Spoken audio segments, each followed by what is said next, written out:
pastor yang hadir, boleh disampaikan segala saran pendapat ataupun pertanyaan ataupun hal-hal yang ingin disampaikan, apakah itu mengenai perkembangan iman kita ataupun mengenai perkembangan paroki kita yang kita sudah impikan sejak lama. Boleh di saat ini kebetulan yang mulia hadir bersama-sama dengan kita. Oleh karena itu, untuk membuka dialog ini, disilakan kepada Bapak Ibu, semua anggota Dewan, baik ketua maupun anggota Dewan, adakah hal-hal yang ingin disampaikan? Disilakan. Ketua-ketua Dewan yang hadir, ada yang ingin baik. Yang pertama, Ketua Dewan Ledfuan.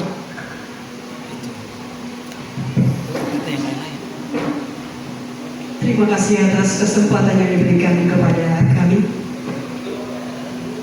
Yang mulia Bapak Uskup Diosis Amboina, dengan hormat kami sebut dan kami sapa Monsinyur Senondra. Saya sebagai Ketua Dewan Pastoral di Stasi Santa Agnes Ledfuan yang sekarang beranjak status menuju kuasi paroki, dan kalau berkat Tuhan dan kehendak Tuhan akan menjadi paroki, saya mau menyampaikan beberapa hal menyangkut kehadiran Bapak Uskup pada kesempatan ini, bahwa kami seluruh umat di 3 stasi ini, terutama di pusat paroki ini juga, kami sangat bersyukur dan berterima kasih untuk kunjungan yang luar biasa yang tiba-tiba kami alami pada kesempatan ini. Kami sangat berterima kasih dan penuh sukaria menyambut kehadiran Bapak Uskup, dan kami wujud nyatakan itu dalam peristiwa syukur di hari ini. Ada satu hal yang hendak kami tanyakan berhubungan dengan Statuta Keuskupan Amboina tentang paroki. Kalau melihat sejenak perkembangan status paroki pada tahun-tahun kemarin, misalnya kami ini dari paroki Santo Petrus dan Paulus Namar, maka Namar disebut sebagai stasi, dan kami yang juga pusat paroki tetapi sekaligus menjadi stasi. Sementara dalam mengikuti dan mendalami tentang Statuta Keuskupan Amboina yang sudah dipromulgasikan pada 13 Juli tahun kemarin dan sudah diundangkan dan mulai disampaikan dan disosialisasikan, saya sebagai Ketua Dewan di Ledfuan ini merasa perlu untuk meminta Bapak Uskup menjelaskan sedikit detail tentang status, misalnya status Ledfuan sekarang sebagai kuasi paroki, tapi dalam statuta itu dikatakan bahwa Ledfuan itu sendiri akan menjadi paroki. Dan itu juga menimbulkan pertanyaan dari stasi-stasi lain. Karena itu, dengan penuh kasih kami mohon bantuan Bapak Uskup untuk menjelaskan sedikit status saya ini, karena kadang-kadang umat merasa bahwa apa yang kita katakan ini bukan hal yang benar, karena itu baru terjadi sekarang. Oleh karena itu, mohon Bapak Uskup Diosis Amboina untuk boleh membantu kami menjelaskan agar kami ini dapat menyuarakan ke stasi-stasi kami masing-masing tentang status Ledfuan yang kemudian akan menjadi paroki. Terima kasih. Kami kembali. Baik, mungkin untuk sesi pertama ini kami berikan kesempatan kepada 3 orang penanya. Oleh karena itu masih 2 lagi pertanyaan bagi Bapak Ibu Ketua Dewan Stasi Ibu. Disilakan.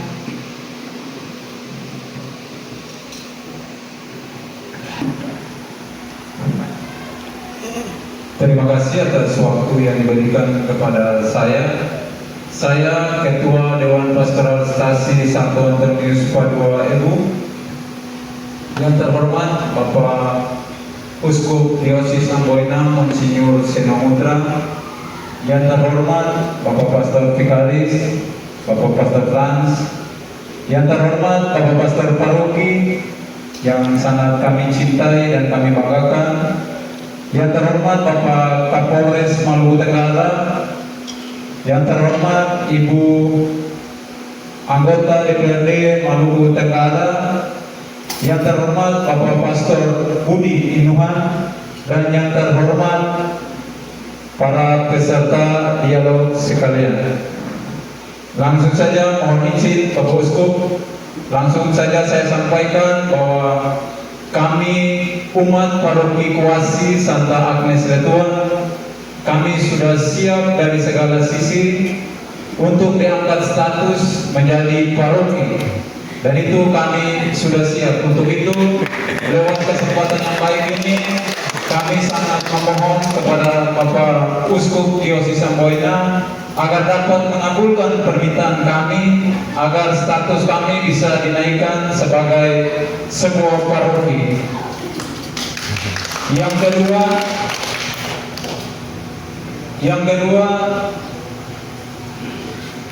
perlu saya sampaikan perkembangan iman khusus di stasi Santo Antonius Padua Ibu. Perkembangan iman di stasi kami sangat baik, namun ada beberapa hal yang mempengaruhi kebersamaan umat di stasi. Terus terang, lewat kesempatan yang baik ini, perlu saya sampaikan kepada kita semua, terlebih khusus kepada Bapak Uskup, agar bisa membantu kami, karena lewat momen pilkada kemarin, perkembangan iman umat memang agak sedikit goyang karena ada kubu-kubu pengaruh pilkada, berdampak pada pendidikan. Kenapa sampai saya sampaikan pendidikan? Karena SD Naskah Tebu di bawah yayasan. Untuk itu, lewat kesempatan yang baik ini perlu saya sampaikan kepada Bapak Uskup bahwa isu-isu yang berkembang di stasi kami karena adanya politik pilkada kemarin, guru-guru di SD kami mau mereka mutasi, padahal guru-guru sebagian besar mereka duduk sebagai Dewan Pastoral Stasi bersama-sama dengan kami memberikan pelayanan, membantu pengembangan iman umat di stasi kami. Untuk itu, lewat kesempatan yang baik ini, saya sangat berharap kepada Bapak Uskup agar menyuarakan apa yang kami sampaikan hari ini kepada pemerintah daerah, agar tidak melakukan hal-hal yang nanti memecah belah persaudaraan di stasi kami. Dan yang terakhir, saya sangat menyampaikan limpah terima kasih kepada Bapak Uskup atas pernyataan Bapak Uskup pada saat perayaan 75 tahun Seminari Santo Yudas Tadius Langgur, atas rencana yang dibuat oleh pemerintah untuk menarik kembali guru-guru PNS dari sekolah yayasan. Akhirnya pernyataan Bapak Uskup dikabulkan dan itu tidak terjadi. Untuk itu, lewat kesempatan yang baik ini, saya sangat menyampaikan limpah terima kasih kepada Bapak Uskup Diosis Amboina Monsinyur Seno Mutra. Demikian dan terima kasih.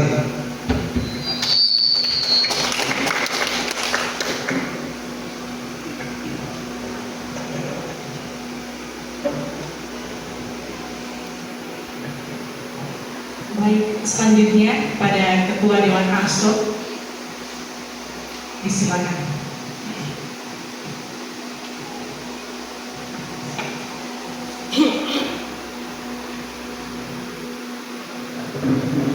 Baik, terima kasih atas kesempatan ini.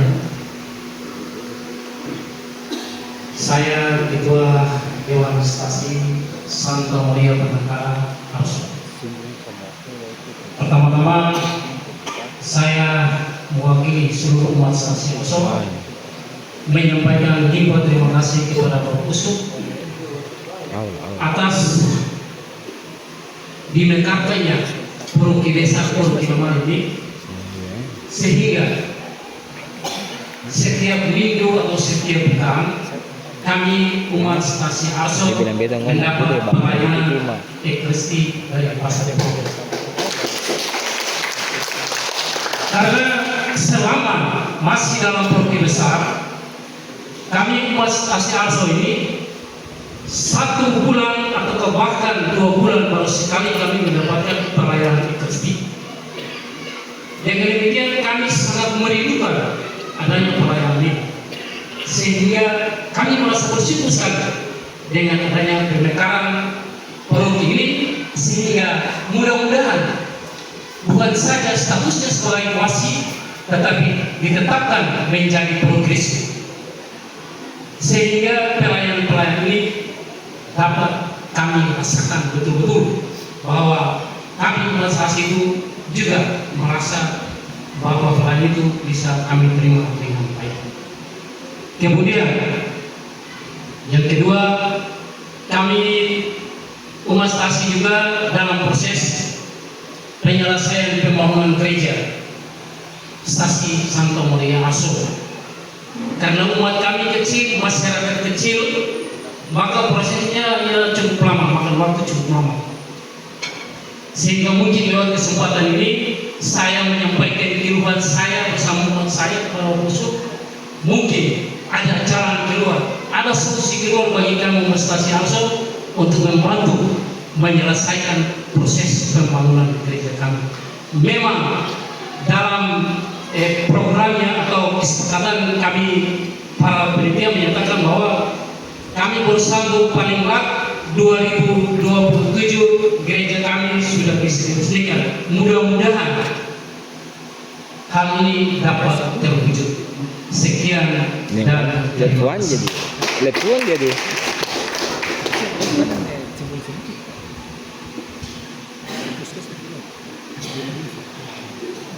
Selanjutnya dengan hormat kepada Yang Mulia Bapak Uskup untuk boleh menanggapi pertanyaan dari ketiga Ketua Dewan Stasi yang ada. Dengan hormat disilakan. Oke, selamat siang semua, shalom. Sampai. Oke, tentunya pertama-tama sekali lagi terima kasih untuk waktu untuk yang bawa hati pada siang hari ini. Memang biasanya kalau dalam kunjungan kanonik selalu saya menyempatkan diri untuk mendengar keluhan atau ya apapun yang muncul dari dewan dalam hidup maupun dalam karya pelayanan. Biasanya juga pertemuan begitu pastor paroki tidak hadir supaya kamu orang bebas bicara. Tapi saya yakin pastor di sebelah kiri tidak buat macam-macam. Supaya bukan berarti merendahkan para imam, tapi saya ingin supaya memang mendengar sendiri dari umat, baik tentang karya maupun tentang para pastor itu sendiri. Tapi karena ini ya anggap saja kunjungan, sebenarnya hari ini wawan hati juga sebenarnya saya ketemu pesta saja karena hari Palma, Minggu Palma. Tapi ya sudahlah, sudah diatur jadi saya ikut saja taat. Oke, yang berikut saya tanggal 23 April ini ulang tahun yang ketiga sebagai uskup.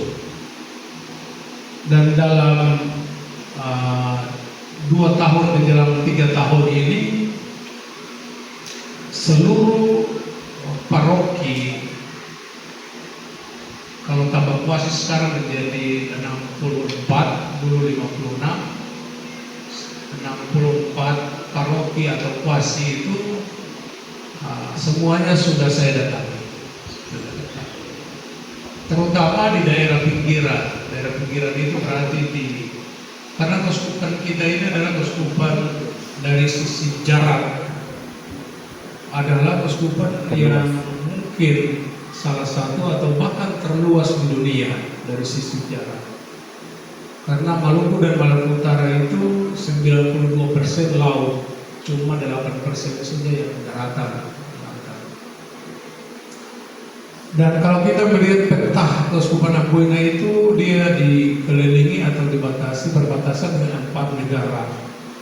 Di bagian utara Morotai itu langsung Laut Lepas itu berbatasan dengan Laut Filipina. Bagian selatan Pulau Wetar itu langsung Kisar dan Wetar itu berbatasan dengan Timor Leste dan Australia. Bagian timur Pulau Terangan Dodo itu langsung berbatasan dengan Papua Nugini. Jadi 4 negara itu mengapit kita di Keuskupan Amboina ini. Tapi dalam 2 tahun ini, menjelang 3 tahun ini, secara khusus semua paroki dan stasi pinggiran itu semua sudah saya datangi. Jadi misalnya Morotai ada sekitar 7-8 stasi, semua saya sudah pergi. Wetar juga begitu, Aru juga begitu, hampir 20 stasi lebih saya sudah datangi satu persatu. Demikian pun Tanimbar, Ki besar kecil, ini nanti dalam kunjungan kali ini Ki besar ya paroki yang belum, cuma Har saja yang belum. Maka dengan sendirinya sudah mendatangi semua. Apa artinya? Saya pernah tahun pertama saya pergi ke Pulau Buru dan di dataran Wayang itu, lalu saya tanya Pastor Fred, mantan saya dikasih tahu. Saya tanya Pastor, stasi apa yang paling jauh di sini? Dan dia bilang, oh namanya stasi Wambasalahe di Pegunungan. Tapi dia bilang, bagus, karena ini pecek-pecek maka hujan lagi, saya bisa pergi 2, nanti lain kali. Saya bilang pokoknya di mana pastor sampai di situ usul harus sampai. Jadi di mana pastor sampai di stasi, makanya kita jalan itu naik mobil 1 jam, habis itu jalan kaki 2 jam sampai di desa itu, balik lagi jalan kaki 2 jam karena belum ada aspal. Jadi dengan sendirinya saya sudah pergi ke semua stasi itu supaya ada beberapa tujuan. Pertama adalah saya ingin memastikan bahwa kalau sebelumnya domba-domba selalu mencari gembala, maka saatnya gembala harus mencari domba-domba. Makanya kemarin di misa Jubileum itu di Gereja Lambur, saya menantang para imam sebenarnya. Ini adalah tahun Jubileum, tahun rahmat Tuhan telah datang.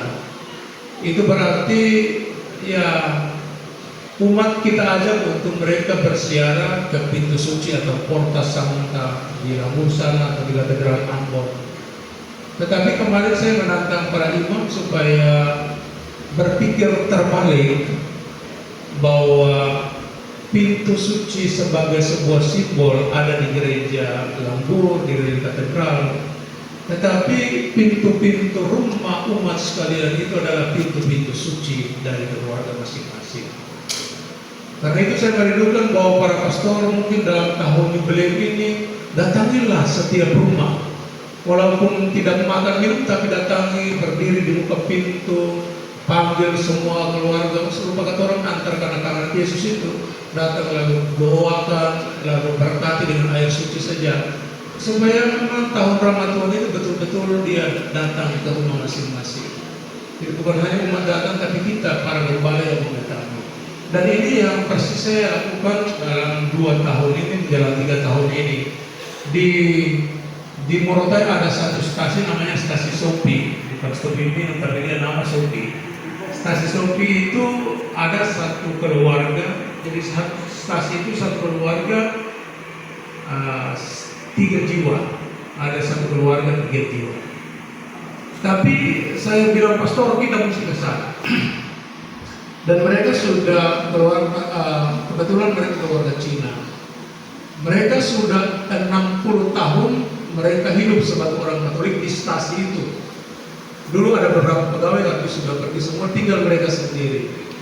Dan 60 tahun, dan bayangkan bahwa ketika kami berkunjung sana, Anda bisa merasakan keharuan mereka itu.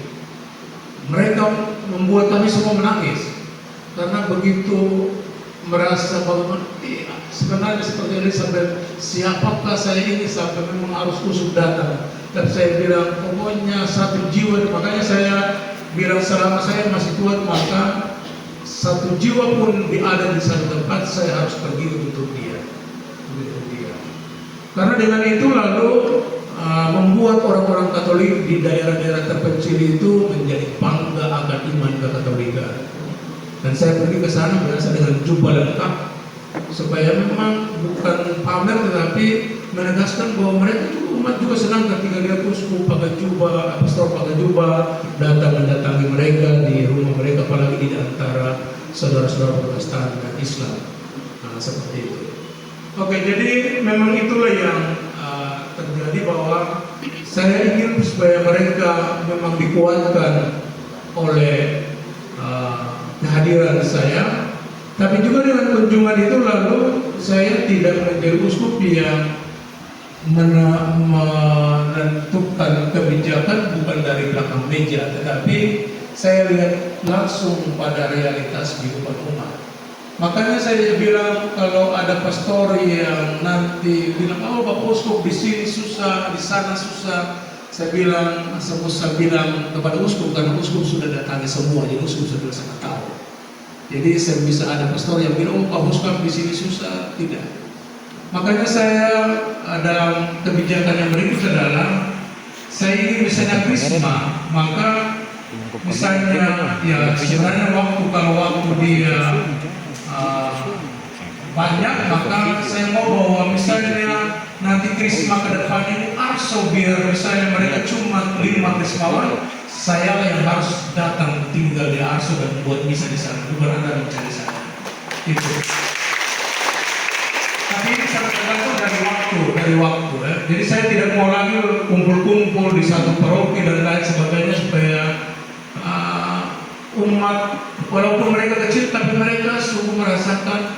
Saya sudah terbiasa di Talai Abu juga tidur di ruang yang kamar sempit dan lain sebagainya, tidak apa-apa. Jadi itulah yang saya inginkan, bahwa kalau memang krisma seperti itu, saya berjalan dari stasi ke stasi walaupun mungkin ini dibatasi oleh waktu, tapi saya ingin seperti itu sehingga tidak hanya semua harus datang di pusat paroki dan lain sebagainya. Kata baru ada uskup pergi ke arso misalnya, kalau memang tidak pergi itu ya. Makanya stasi-stasi kecil semua saya berjuang untuk mendatangi. Oke, yang berikut kemarin kepada para kelompok doa saya sudah bilang, tapi saya mau bilang-ulang. Saya ingin juga bahwa keuskupan ini betul-betul kita bangun atas kekuatan doa. Makanya nanti dalam kunjungan bulan Mei ini saya turun di sebuah paroki. Cukup hari pertama penjemputan, misalnya di gerbang dan datang minum. Setelah itu kita semua ada dalam rekoleksi, dalam misa, adorasi dan doa penyembuhan. Itu kita sudah lakukan 2 tahun ini, dan saya akan terus melakukan itu. Karena dulu Yesus ketika datang ke dunia ini kan dia tidak hanya mengajar, dia datang sembuhkan orang, yang sakit disembuhkan, yang mati dibangkitkan, yang lumpuh dibuat berjalan, yang lapar diberi makan dan lain sebagainya. Maka saya juga ingin pola pelayanan Yesus itu terjadi. Jadi saya tidak mau untuk menjadi uskup yang hanya datang untuk berkati pastoral ini atau gereja ini atau krisma langsung pulang lagi ke rumah, tidak. Kalau saya datang di sini, maka kalau datang di Lepuan maka harus tidur di Lepuan, makan makanan yang kamu punya, juga segala sesuatu ada di sini. Nanti kalau sudah selesai baru saya pulang lagi ke Unjung misalnya, seperti itu. Jadi saya betul-betul ingin merasakan betul apa yang ada di tengah umat saya yang ada di keuskupan ini. Mengapa saya berjalan dari berusaha untuk mengunjungi semua stasi walaupun itu kecil? Seorang teman seminari, guru seminar Langgur, dia pernah menasihati saya begini, Bapak Uskup, bersyukurlah kalau memang saat ini Bapak Uskup bisa pergi ke semua stasi di seluruh paroki di Keuskupan ini. Karena apa? Karena nanti akan tiba suatu saat di mana Bapak Uskup merindukan untuk datang ke Arso, tapi saat itu misalnya Bapak Uskup sebut tenaga sudah tidak mampu. Itu berarti masa tua tiba. Maka saya berusaha betul bahwa di masa yang belum tidak muda lagi tapi belum tua juga, berusaha untuk mengunjungi semua stasi di Keuskupan ini, walaupun itu kecil, dan sejauh sedapat mungkin saya tidur di situ setiap kali datang ke stasi itu. Maka ini yang terjadi di Dobo, di Aru, di Tali Abu dan lain ya Tali Abu, di Sanana, semua seperti itu. Oke. Lalu masuk pada pertanyaan, yaitu intro saja walaupun sudah panjang. Masuk pada pertanyaan. Memang kita berharap bahwa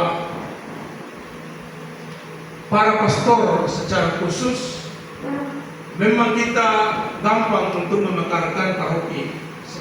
Sebenarnya gampang. Karena dengan memekarkan paroki itu, maka apa yang tadi yang Stasi Arso bilang itu bisa terjadi, bahwa kalau dulu ya 1 bulan atau 2 bulan, bahkan di paroki-paroki yang jauh 6 bulan sekali baru pastor datang, maka dengan pemekaran ini lalu para pastor tinggal bersama dengan umat, sehingga pelayanan rohani juga bisa dilaksanakan dengan lebih baik atau dia akan terus menerus.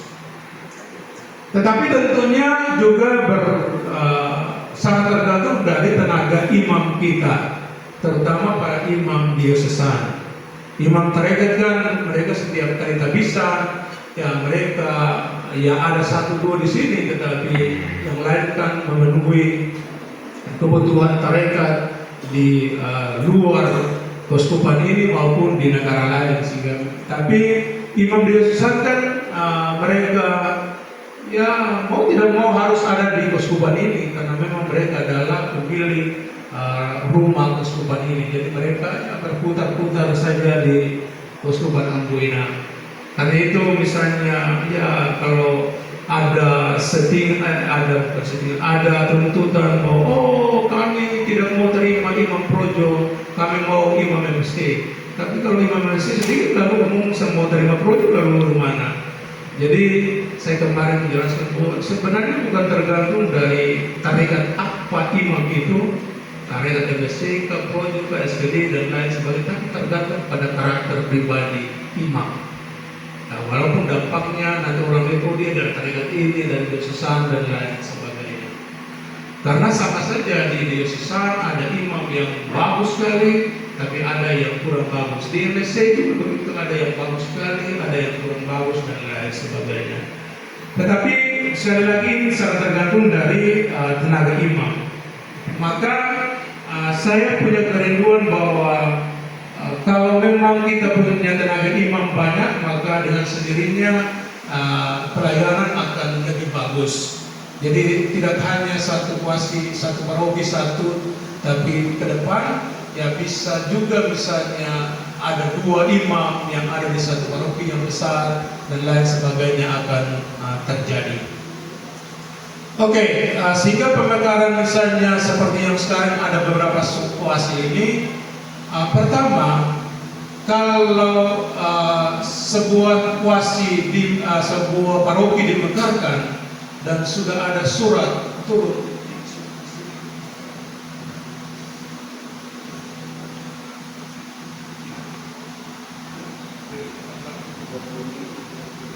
2023 ya? Oke.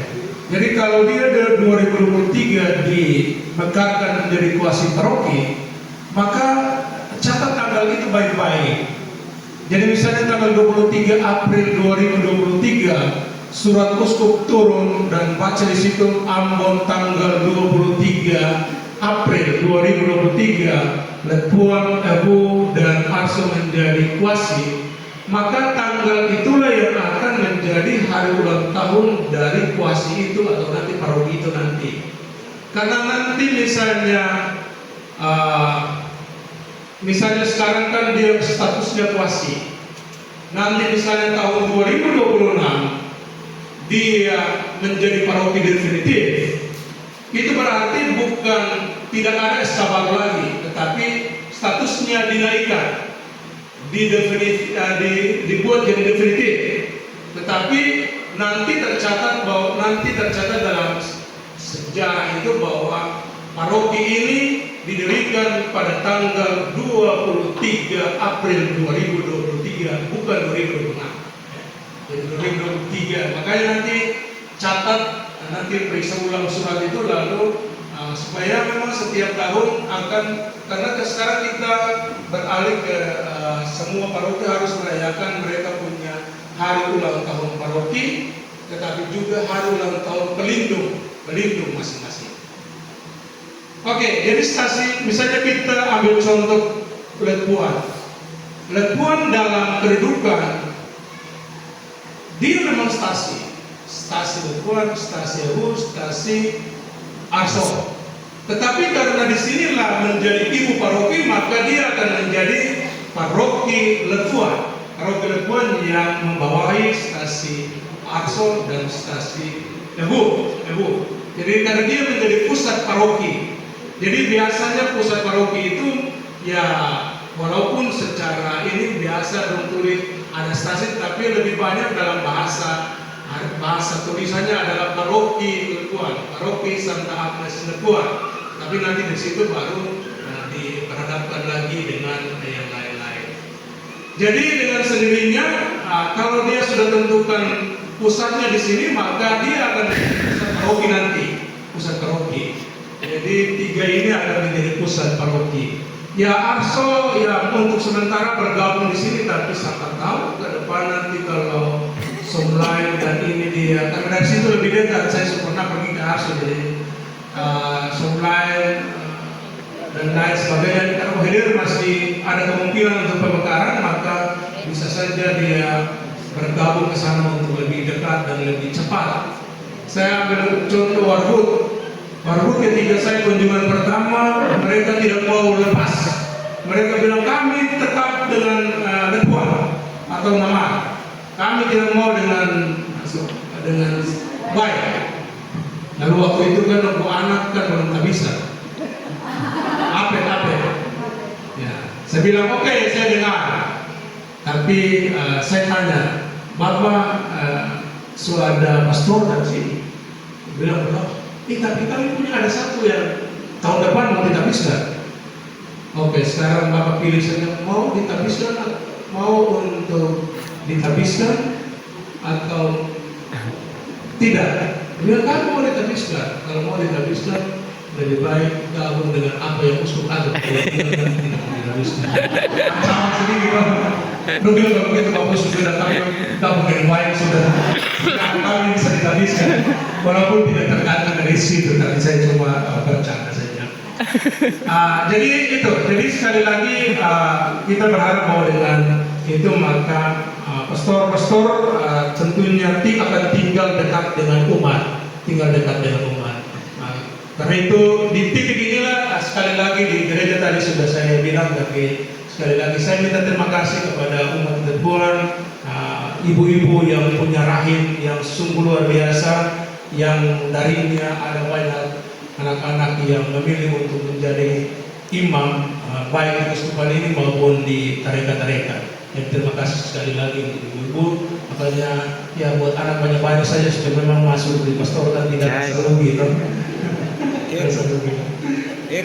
Oke, yang berikut yang tadi jadi paroki itu kuasi seperti ini menjadi definitif, dia menjadi kuasi paroki atau menjadi paroki definitif memang sangat tergantung karena itu pada soal kemandirian.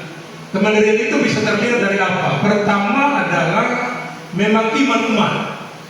Jadi saya selalu dengar bahwa Lepuan ini sangat terkenal dengan doa atau ekaristi setiap pagi dan luar biasa, umat sangat banyak untuk ikut, luar biasa Lepuan. Mungkin karena itu maka memang orang bisa menghasilkan banyak imam sebenarnya. Karena itu sangat tergantung dari pembinaan keluarga anak-anak imam itu. Jadi tentunya kemandirian iman umat, dan ini kita sudah terlihat sudah sangat luar biasa. Yang kedua tentunya, ya mau tidak mau kita mau mengatakan bahwa juga dari sisi finansial, orang mampu atau tidak untuk membiayai Pastor Fred sebagai pastor paroki punya perjalanan dan punya kehidupan setiap hari, kebutuhan setiap hari. Dari sini ke Ebu, dari Ebu ke Arso, balik lagi, dan seperti itu harus dibiayai oleh umat. Tentunya harus diatur dengan misalnya entah dari kolekte atau dari sumbangan lain dan lain. Saya dari sini keluar ke sana, rumah kalau keluar antar dari keluar Ebu ke Arso, Ebu mesti antar balik juga begitu, sehingga pastor tidak punya kesulitan untuk hal seperti itu. Jadi transportasi dan hal finansial. Yang ketiga adalah kemandirian dalam hal gedung-gedung, sarana prasarana. Luar biasa, kemarin sudah ini aula gereja atau aula kampung? Bohoy. Balai desa. Nah itu kemarin sendiri belum ada aula dan lain sebagainya juga. karena pastoral itu pastoral di atas itu sangat kecil. Tapi kalau mau menjadi paroki definitif, maka memang mesti ada ruang-ruang di mana ada semua kelompok kategorial punya, ada WDRI punya sana, ada dewan punya ruang di sana, ada komisi ini, sekami dan lain sebagainya. Harus dipersiapkan sehingga betul-betul aktivitas di gereja itu terlihat. Jadi ini pun yang harus dipersiapkan. Jadi setidaknya setiap gereja harus ada pastoralis sudah pasti. Makanya sekarang saya tuntut bahwa pas stasi kecil pun harus ada pastoral, karena kalau usuk datang di situ berarti usuk mengingat. Itu wajib harus ada pastoral, satu kamar, setidaknya 2 kamar. Tapi kalau tidak bukan 1 kamar. Maka itu harus ada. Tapi memang kalau mau menuju kepada paroki itu, maka yang tadi ruang-ruang itu juga harus ada supaya kelompok-kelompok kategorial dan dewan pastoral paroki stasi itu mereka punya ruang kerja yang ada. Tidak hanya semua pakai pastoral. Karena pastoral itu kan kecil dan itu adalah rumah pastor. Ya, kalau pemurang dewan di sana, sekali di sana, maka pastor tidak ada lagi sesuatu yang private, yang pribadi terjadi di sana. Maka memang harus dicari tempat untuk setidaknya kalau sana ya kebetulan orang Katolik semua jadi pemurang gereja boleh pakai di sini, tapi ini kan statusnya kampung, bukan gereja punya. Tapi kalau kampung orang bersedia untuk dipakai oleh gereja juga tidak apa-apa. Yang penting yang tadi bahwa dari sisi sarana prasarana maka hal-hal itu juga harus dipersiapkan. Karena dewan ini mereka tidak, sekali lagi dewan tidak hanya bekerja dari pastoran, makanya pastoran-pastoran sekarang cenderung dibangun besar itu dengan catatan itu bahwa ada ruang juga untuk pastor-pastor tamu, tapi juga ada untuk dewan pastoral, komisi-komisi, kelompok kategorial, semua ada, semua. Jadi yang itu juga harus dipersiapkan kalau memang ingin supaya menjadi paroki yang definitif. Jadi sekali lagi dari sisi iman umat, dari sisi finansial, kehidupan pastor, transportasi, tapi juga dari segi sarana prasarana. Itu yang harus dipersiapkan. Yang berikut menyangkut sekolah-sekolah, memang tidak hanya saya berteriak waktu di sini, tapi di Jobo lebih keras. Di Jobo ketika di Jorang saya berteriak lebih keras. Tapi syukur bahwa beberapa 1 atau 2 bulan setelah itu keluarlah permen yang mengizinkan bahwa guru-guru PNS dan P3K bisa diperbantukan ke sekolah-sekolah yang dikelola oleh masyarakat. Dan karena itu tidak ada lagi hak dari para bupati atau wali kota untuk menarik tanpa alasan. Tentunya di titik ini juga kita tidak hanya karena soal kubu-kubu politik dan lain sebagainya, tetapi kita di lain pihak juga harus mengerti bahwa ada banyak sekolah ya ini sebenarnya buah simalakama. Karena dorong sudah tahu bahwa sekolah-sekolah swasta banyak, tetapi dorong tetap bangun lagi sekolah-sekolah negeri. Akhirnya sekolah guru-guru yang ada di swasta itu mau tidak mau, ketua juga tidak bisa menahan karena itu bukan guru kita. Tapi mereka harus mengisi dulu sekolah-sekolah negeri yang memang seharusnya mereka ada di situ. Tetapi dalam kritik saya kemarin itu bahwa saya bilang bahwa sebenarnya ini bukan tugas kami. Walaupun dari dulu gereja sudah mengambil peranan ini, maka yang seharusnya dibuat oleh pemerintah adalah mereka membantu sekolah-sekolah keagamaan untuk menyediakan guru-gurunya, sarana prasarananya maupun finansialnya. Karena kita hanya membantu pemerintah punya tugas utama, bukan kita punya tugas. Makanya ini yang kita berharap bahwa di kabupaten ini setidak-tidaknya juga ya mungkin kalau memang itu karena ya sentimen-sentimen atau ya politik balas dendam dan lain sebagainya, saya harap juga bahwa kita tidak frontal untuk melawan dan lain sebagainya. Orang ya kita mengerti juga bahwa orang punya hak untuk itu, tetap kita ingatkan mereka juga untuk jangan lupa bahwa ini demi anak-anak bangsa ini yang tidak mengenal politik seperti kita orang dewasa. Yang berikut mengenai gereja di Arso, ya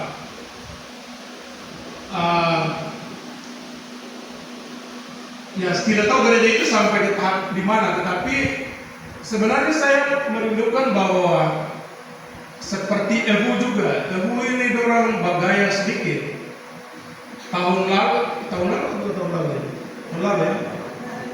lalu orang suruh hubungi uskup.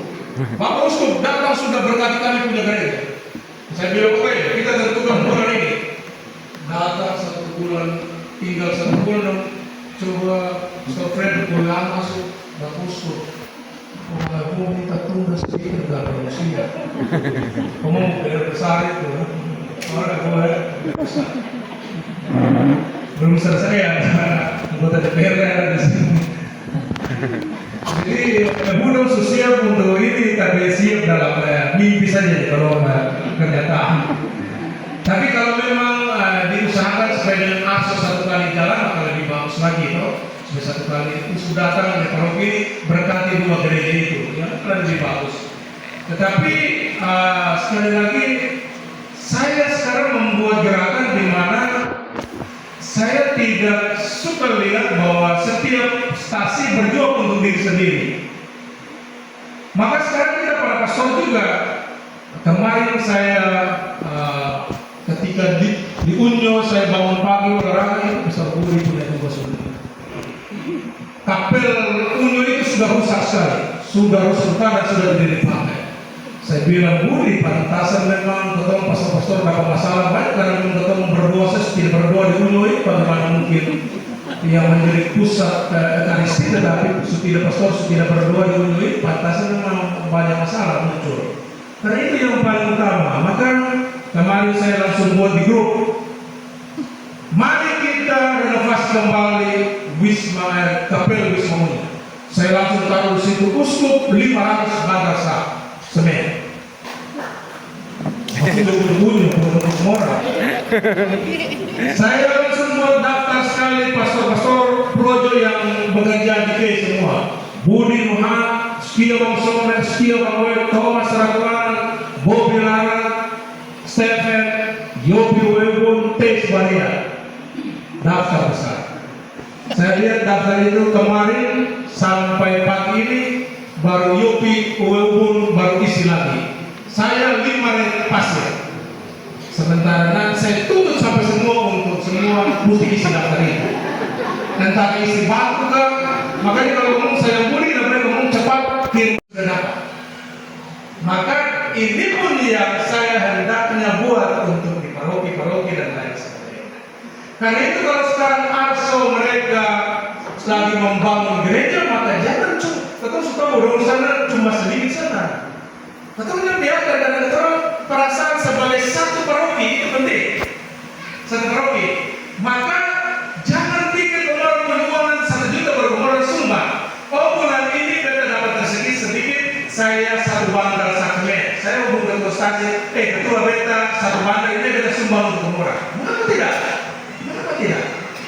Atau 1 daun set. Misalnya Arso butuh 100 daun set. 1 daun set sekarang berapa? 50.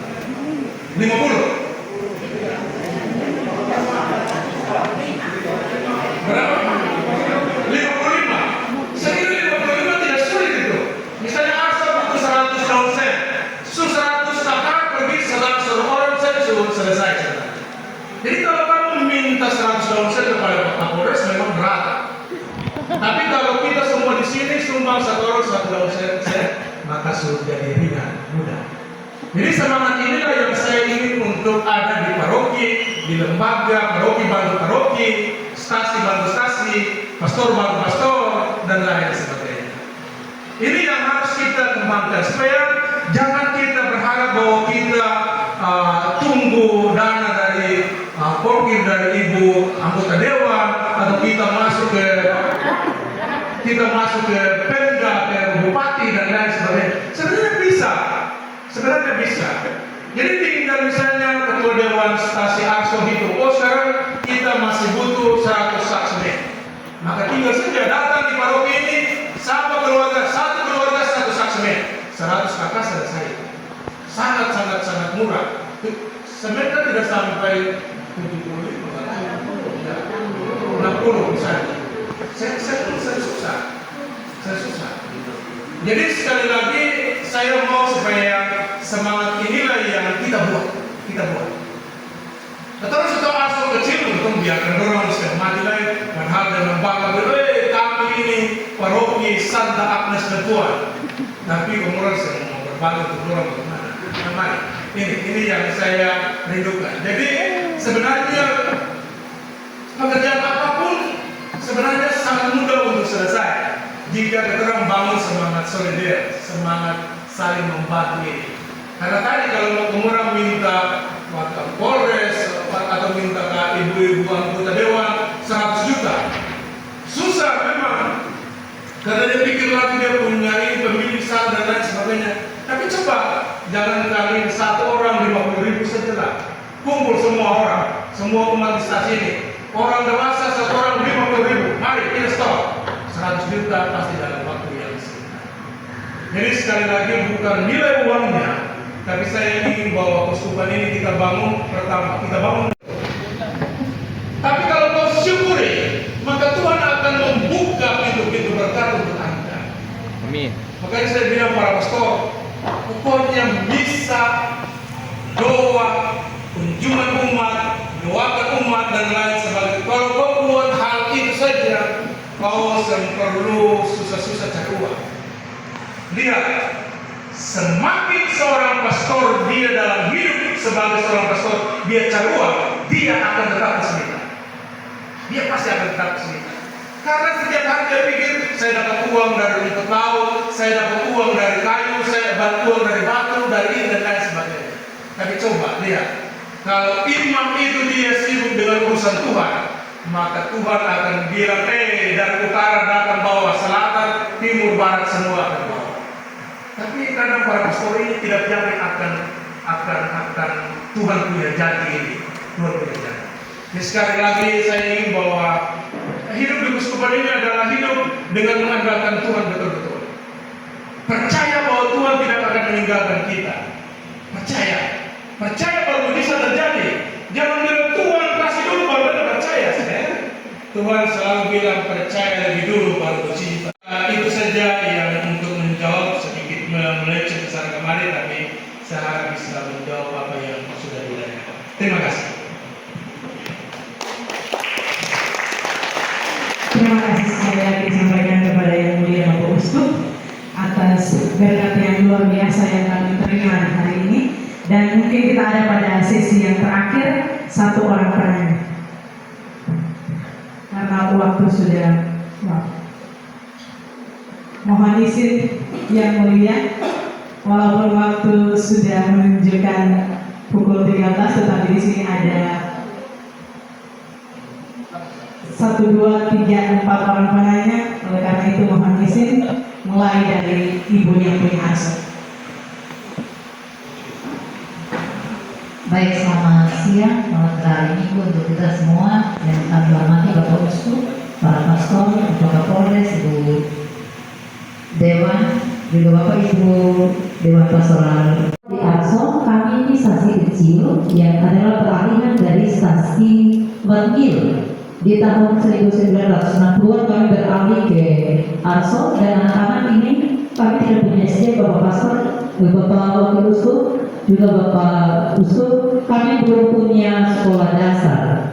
Jadi kami masih menumpang untuk anak-anak ini dititip di sekolah SD Kristen Batmil, dan Bakosu kami tidak punya guru agama Katolik tetap di sekolah itu. Padahal kami punya anak-anak ini 60% yang mengisi sekolah itu. Jadi karena anak-anak ini tidak ada guru agama tetap di situ, maka anak-anak ini ada waktu-waktu tertentu di mana guru agama Protestan memasukkan mereka ada dalam pendidikan agama Protestan.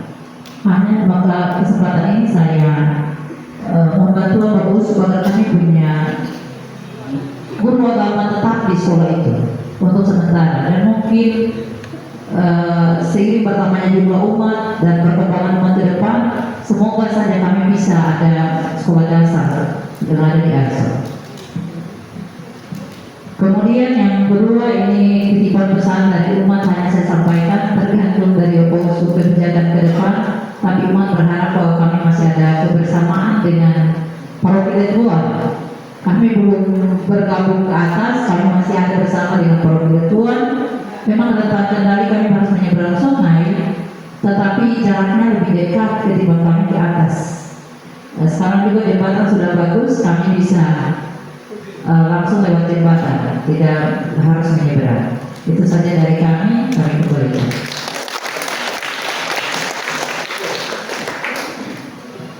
Baik, terima kasih Yang Mulia Bapak Uskup,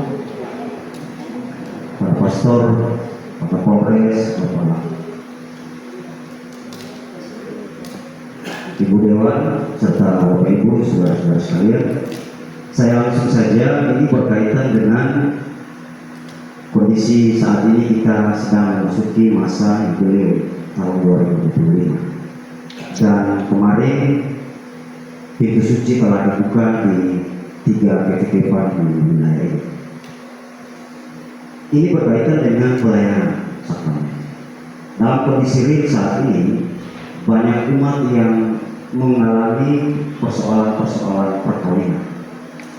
Mereka mungkin lama tidak menerima komuni. Dan oleh karena itu, semoga di tahun rahmat Tuhan ini ada pengampunan khusus dari Yang Mulia. Karena ini juga menjadi bagian dari suara beberapa keluarga-keluarga berkaitan dengan persoalan-persoalan perkawinan mereka, dan mereka sadar sungguh bahwa di dalam kondisi ini mereka belum layak menerima komuni.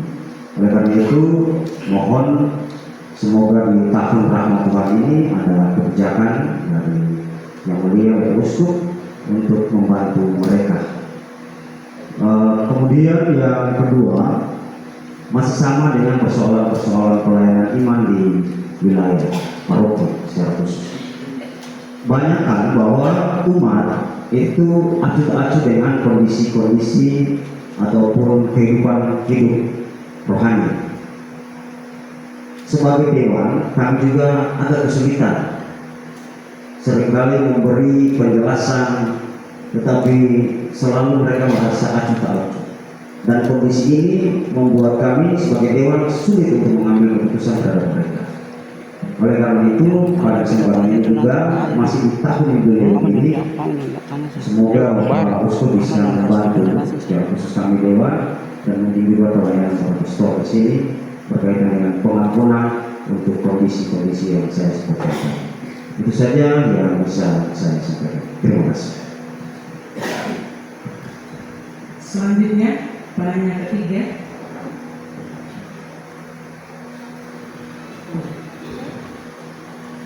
Tidak ada ya? Oke, kalau begitu dua penanya ini sebagai sesi terakhir untuk ruang pertanyaan kita karena waktu sudah. Dengan hormat diserahkan kepada Yang Mulia. Oke, yang pertama menyangkut permintaan semoga tetap belum jadi paroki sudah.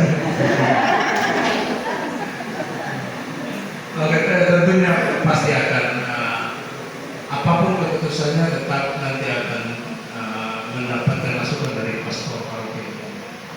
Pastor paroki lah yang akan memberikan pertimbangan utama tentang ada dengan tapi objek itu belum pemekaran jadi lengkap.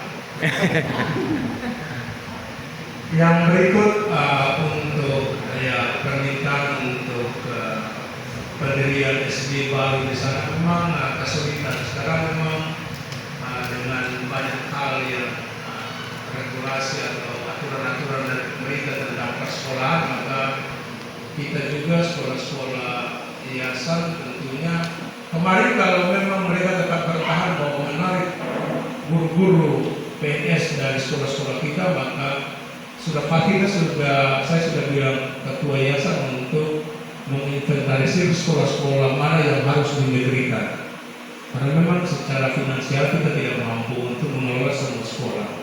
Tapi syukur bahwa dengan perubahan kebijakan Permen yang baru itu, lalu kita masih bernapas lega sehingga sekolah-sekolah kita bisa mendapatkan bantuan dana BOS, guru dan lain sebagainya.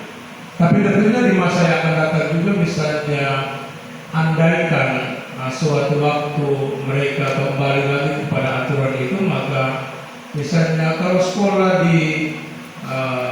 di sini di Lebuan atau di Wau dinegerikan juga, sebenarnya tidak ada pengaruh besar juga, karena tetapkan desa-desa Katolik tidak ada pengaruh, tentunya ada sedikit tapi tidak terlalu banyak. Tapi memang ini tantangan besar bagi sekolah-sekolah yang dikelola oleh agama-agama atau dan lain sebagainya, dengan gencarnya pemerintah buat mereka pengaturan ini, lalu bebas uang SPP dan lain sebagainya.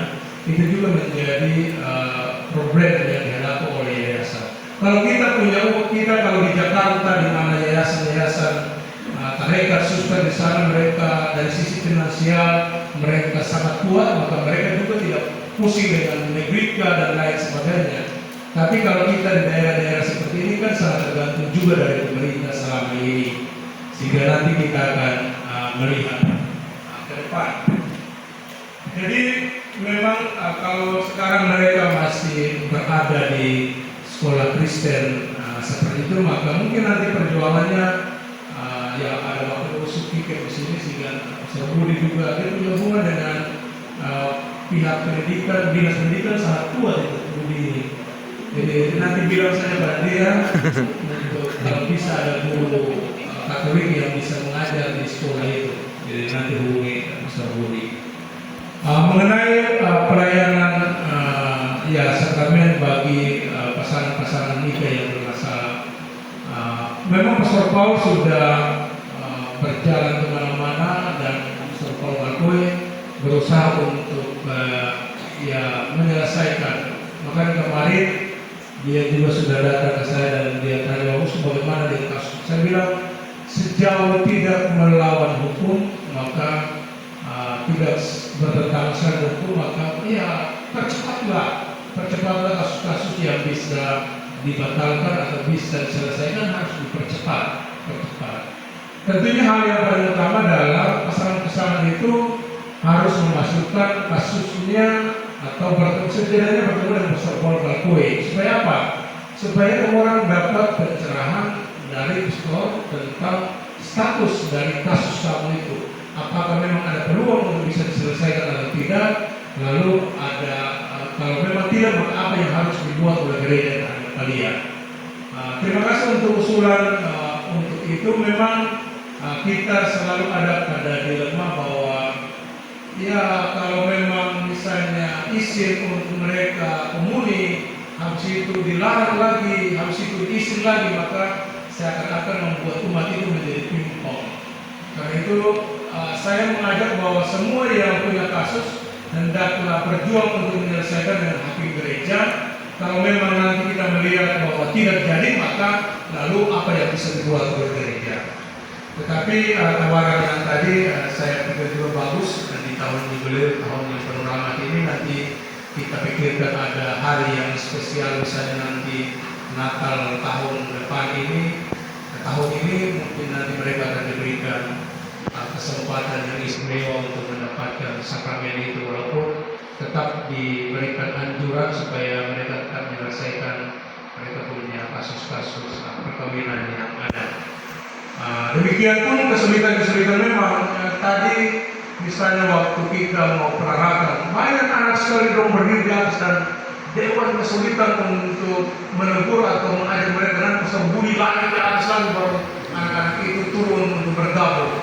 Jadi memang saya mengerti kesulitan seperti Anda, tetapi kadang jenis ini tidak bisa hanya diusir dengan perintah dan mungkin karena dewan kurang puasa dan doa apa gitu. Tapi memang ini kita berhadapan dengan situasi anak zaman sekarang yang tidak seperti dulu-dulu yang selalu patuh dan taat dan lain sebagainya. Tapi zaman berubah bukan berarti kita harus mempersalahkan mereka, tapi kita yang harus menyesuaikan pola pendekatan kita dengan mereka. Itu yang lebih penting untuk saat ini. Ya, saya kira itu pasti Pastor Paroki juga punya trik-trik untuk hal-hal seperti itu.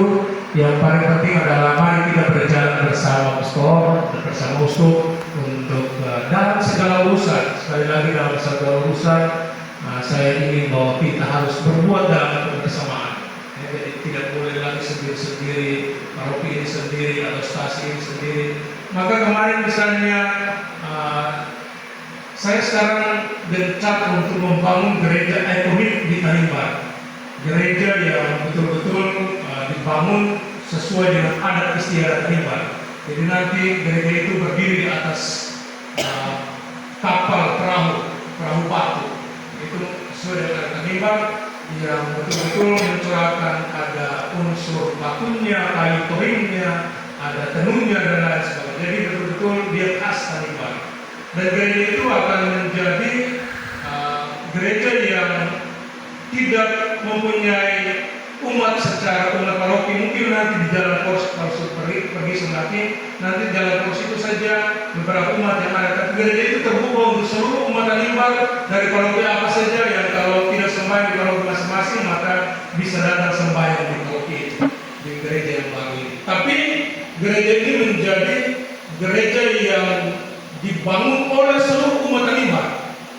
Jadi umat Tanimbar yang baik ada di Tanimbar sekarang maupun yang ada di perantauan. Di sini ada orang Tanimbar kan? Mana?